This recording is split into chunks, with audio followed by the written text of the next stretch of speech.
जय श्री कृष्ण। गीता धाम गुरुकुल में फिर से आपका स्वागत है। दिनांक 4/11/2020 में आपका फिर स्वागत है। गीता धाम गुरुकुल कक्षा 7 पार्ट नंबर 6 और इस सब्जेक्ट हिंदी, इसके मैं आपको लेसन पूरा करवा चुका हूँ। रक्त और हमारा शरीर और कुछ क्वेश्चन भी मैं दे चुका हूँ, पढ़ा चुका हूँ, जिसको आप याद करेंगे, लिख लिया होगा। अब मैं आपको कुछ नए क्वेश्चंस दे रहा हूँ, इसमें आपको अपनी कॉपी में करना है। स्लाइड, कांच की पतली सी छोटी पट्टी। स्लाइड को क्या होता है? एक जो खून जांच करने के लिए यूज किया जाता है, उसको बोलते हैं स्लाइड। ठीक है, कांच की छोटी पतली होती है, उसमें तो दस्तखत देना, खटखटाना। क्या करना है? दस्तखत देना, किसी घर पे खटखटाना। और एनीमिया, एनीमिया है खून की कमी से होने वाली बीमारी। क्या है? खून से कमी से। और जिज्ञासा, जिज्ञासा मतलब जानने की इच्छा। क्या है? जानने की इच्छा। संतुलित आहार वह भोजन जिसमें सभी आवश्यक पोषक तत्व उचित हो, यानी सब चीज़, खाने पीने की चीज़ अच्छा भोजन होना चाहिए, जैसे काजू बादाम किशमिश और हरी सब्जियाँ, है ना। हरी सब्जियाँ हैं, गाजर है और मूली वगैरह होनी चाहिए। क्या होनी चाहिए? मूली वगैरह होनी चाहिए। इसके बाद में त्वचा, त्वचा मतलब होता है खाल या चमड़ी। और ब्लड बैंक, ब्लड बैंक का मतलब होता है रक्त दान भंडार। जो रक्त को, खून की बैंक होती है जो खून को जमा रखती है, उसको बोलते हैं ब्लड बैंक। निराधार, बिना आधार के गलत। क्या है? बिना आधार के गलत, यानी कोई प्रकार का आधार नहीं है, उसका मतलब होता है निराधार। जिसका कोई आधार नहीं, उसका मतलब क्या होता है? निराधार। रोगाणु यानी कीटाणु। क्या होता है? कीटाणु। और पीठ ठोकना यानी शाबाशी देना। क्या होता है? शाबाशी देना।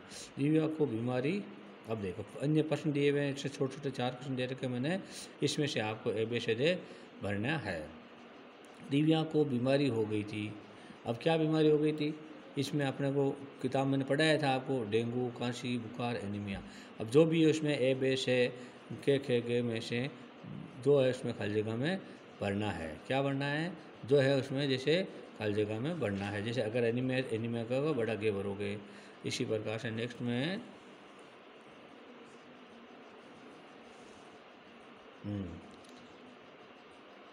ये रक्त के तरल भाग को कहते हैं, क्या कहते हैं? प्लाज्मा कहते हैं, प्लेटलेट कहते हैं, या सफ़ेद कण कहते हैं, लाल कण। जो भी है XYZ आपको अच्छा सही लगे और जो आपने पढ़ाया मैंने उसमें, तो उसमें से आपको दोनों में से ऑप्शन भरना है, चारों में से। इसी पर नेक्स्ट क्वेश्चन, एनीमिया से होने का सबसे बड़ा कारण क्या है? एनीमिया से होने का कौन सा विशेष कारण वो आपको भरना है। जैसे ऑक्सीजन की कमी, पौष्टिक आहार की कमी, पेट में कीड़े हो जाना और लाल कणों की अधिकता। क्या है? लाल कणों की अधिकता। अब आज में इसमें आपको कौन सा भरना है? ABCD जो भी आपको लगे वो भरना है। हमारे शरीर में खून होता है 5 लीटर होता है, 3 लीटर होता है, 6 लीटर होता है, 2 लीटर होता है। कितना होता है? अब इसमें आपको दिया हुआ है, मैंने पढ़ाया था आपको पाठ पढ़ाते समय, वो जो पढ़ाया उसी का आपको ध्यान रखते हुए इसमें उत्तर आपको लिखना है। खाली जगह भरनी है। इसमें आपको 2 ऑप्शन दिए गए हैं, 2 ऑप्शन में से आपको एक ऑप्शन इसमें भरना है। रक्त लाल। अब इसमें द्रव और द्रव्य 2 होता है, द्रव और द्रव्य 2 होता है। इसमें से जो सही उत्तर है उसको किताब में पढ़ा होगा, मैंने पढ़ाया आपको, उसमें से आपको सही लगे वही आंसर उसमें लिखना है। दोनों ऑप्शन में से एक करना है। कणों की इसी कमी को एनीमिया कहते हैं। किसको?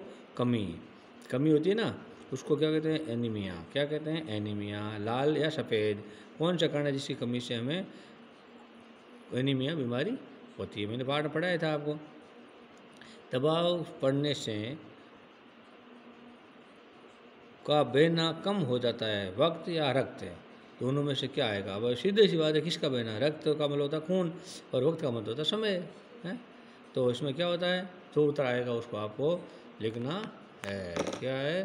जो भी आपको उत्तर उचित और सही होना चाहिए वो आपको लिखना है।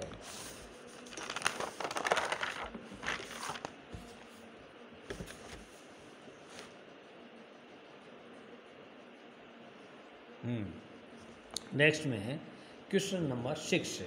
क्वेश्चन नंबर 6 में डॉक्टर दीदी के पास कौन गया था? कौन गए थे डॉक्टर दीदी के पास में? दिव्या और अनिल। दिव्या उसकी छोटी बहन थी, अनिल उसका बड़ा भाई था, और वो दोनों गए। क्यों गए थे? कि उनको एक बीमारी हो गई थी और बीमारी की जांच कराने के लिए डॉक्टर के पास में गए थे, और दीदी उनकी मिलने वाली थी। इसलिए प्लेटलेट का कण कहाँ पाए जाते हैं? किसमें पाए जाते हैं? खून में, रक्त में। किसमें पाए जाते हैं? खून में, रक्त में। किसमें पाए जाते हैं? खून या रक्त में पाए जाते हैं।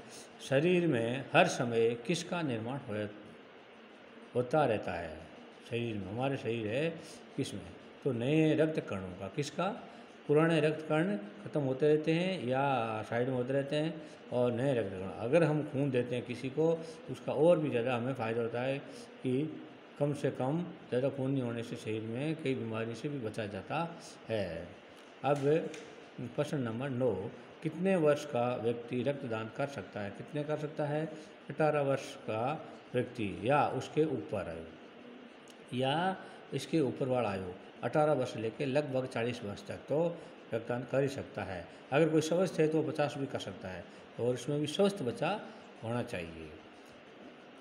जिन रक्त कणों का कोई रंग नहीं होता है उन्हें क्या कहते हैं? क्या कहते हैं? जिन रक्त कणों का कोई रक्त नहीं होता है उन्हें विमाणु, प्लेटलेट कण कहते हैं। क्या कहते हैं? विमाणु, प्लेटलेट कण कहते हैं। विमाणु क्या है? विमाणु कहते हैं। क्या कहते हैं? विमाणु। क्या कहते हैं? विमाणु कहते हैं। जिन रक्त कणों का कोई रक्त नहीं होता है उन्हें क्या कहते हैं? विमाणु। क्या कहते हैं? विमाणु, प्लेटलेट कण कहते हैं। क्या कहते हैं? प्लेटलेट कण कहते हैं। नेक्स्ट में प्रश्न नंबर 11। प्रश्न नंबर 11, रक्त को कितने भागों में बांटा गया? कितने भागों में बांटा गया है? रक्त को 4 भागों में बांटा गया है। किसमें है? ए, बी, सी या ओ पॉजिटिव। ठीक है, ओ, यानी इसमें ए, बी और एक लास्ट का होता है ओ, जिसका सबके पास में मिलता है। उसी प्रकार से अलग अलग रक्त में अलग अलग काम में आते हैं। शरीर के रक्त कणों का निर्माण कहाँ पर होता है? शरीर में हड्डियों के बीच के भाग में मज्जा होती है। क्या होती है? हड्डियों के बीच में मज्जा होती है, उसी में रक्त कणों की निर्माण होता है। किसमें होता है? उसी में रक्त कणों की निर्माण होती है। सफ़ेद रक्त कण शरीर में क्या कार्य करते हैं? सफ़ेद रक्त कण शरीर में क्या कार्य करते हैं? सफ़ेद रक्त कण शरीर में रोगाणु को प्रवेश नहीं करने देते हैं। किसको? रोगाणु को। साथ ही बहुत सी बीमारियों से हमारी रक्षा करते हैं। बहुत सी बीमारियों से क्या करते हैं? रक्षा करते हैं। विमाणु का मुख्य कार्य क्या होता है?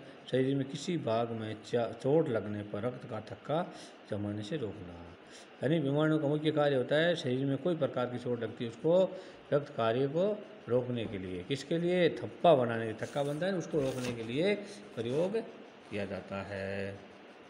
आगे देखिए, लाल रक्त कण शरीर के लिए क्या क्या कार्य करते हैं? लाल रक्त कण रात और दिन काम करके सांस लेने पर जो ऑक्सीजन शरीर में जाती है उससे पूरे शरीर में पहुंचाने का कार्य करती है। क्या करते हैं? हमारे जो रक्त कण है, जो हम सांस लेते हैं, उसको ऑक्सीजन को पूरे शरीर में जगह जगह पहुंचाने का कार्य कौन करता है? लाल रक्त कण। ब्लड बैंक क्यों बनाए जाते हैं? ब्लड बैंक मैंने बताया पहले भी, क्योंकि खून की पूर्ति के लिए। ब्लड बैंक आपात स्थिति में खून की आवश्यकता की पूर्ति के लिए बनाया जाता है। क्योंकि ब्लड बैंक में खून रखा जाता है, और जब हमें अत्यावश्यक होती है तो हम उसमें से खून ले सकते हैं। हमें सब रक्तदान क्यों करना चाहिए? हमें रक्तदान क्यों करना चाहिए? क्योंकि मानव होने के नाते किसी व्यक्ति के साथ होने वाली दुर्घटना या बीमारी के कारण उसके शरीर, उसके जीवन रक्षण के लिए, किसके लिए? उसकी जीवन रक्षा के लिए हमें रक्तदान करना चाहिए। क्योंकि आवश्यकता पड़ने पर रक्त ब्लड बैंकों से लिया जाता है, और ब्लड बैंकों में खून की कमी न होने पाए, इसलिए हमें रक्तदान करना चाहिए। किसके लिए? एक बीमार आदमी के लिए, या कोई दुर्घटना हो गई उसके लिए। और हमें बैंक में बार बार खून देने से क्या है? बैंक में हमारा खून जमा रहेगा, और कभी भी जरूरत पड़ेगी तो हम आवश्यकता अनुसार ले सकते हैं। इसी प्रकार से रक्त और हमारा शरीर पाठ से हमें क्या संदेश मिलता है? हमें हमेशा संतुलित और पौष्टिक आहार किससे मिलता है? पौष्टिक आहार भोजन करना चाहिए। क्या करना चाहिए?